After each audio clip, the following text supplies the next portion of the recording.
கல்முனை தலைமையக போலீஸ் நிலையத்தில் கடமையாற்றும் போலீஸ் உத்தியோகத்தர்களின் 2026ஆம் ஆண்டிற்கான அணிவகுப்பு மரியாதையும் பரிசோதனையும் கல்முனை தலைமையக போலீஸ் நிலைய பொறுப்பதிகாரி KAL லசந்த கழுவாராய்ச்சி தலைமையில் நேற்று 22ஆம் தேதி கல்முனை உவெஸ்லி பாடசாலை மைதானத்தில் நடைபெற்றது.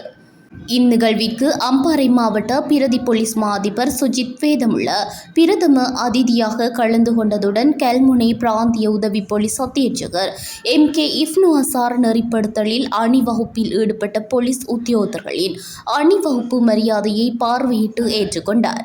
சீரற்ற காலநிலைக்கு மத்தியில் நடைபெற்ற இந்நிகழ்வில் கல்முனை கார்மேல் பாத்திமா தேசிய கல்லூரி மாணவர்களின் பேண்ட் வாத்தியமும் சிறப்பாக அமைந்ததுடன் பங்கேற்ற மாணவர்களுக்கு சான்றிதழ்கள் வழங்கி வைக்கப்பட்டன. தொடர்ந்து போலீஸ் பிரிவு வாகனங்களின் பேரணி கல்முனை மட்டக்களப்பு பிரதான வீதி வழியாக ஆரம்பமாகி கல்முனை தலைமையக போலீஸ் நிலையத்தை வந்தடைந்தது. மேலும் காலை முதல் மாலை வரை போலீசாரால் பொதுமக்களுக்கு வழங்கப்படும் போலீஸ் சேவை பிரிவு நிலையங்கள், சுற்றுச்சூழல், போலீஸ் உத்தியோகத்தர்களின் தங்குமிட அறைகள், அலுவலகங்கள் என்பவற்றை பார்வையிட்டதுடன் போலீசார் பயன்படுத்தும் வாகனங்களையும் பரிசோதனை மேற்கொண்டனர்.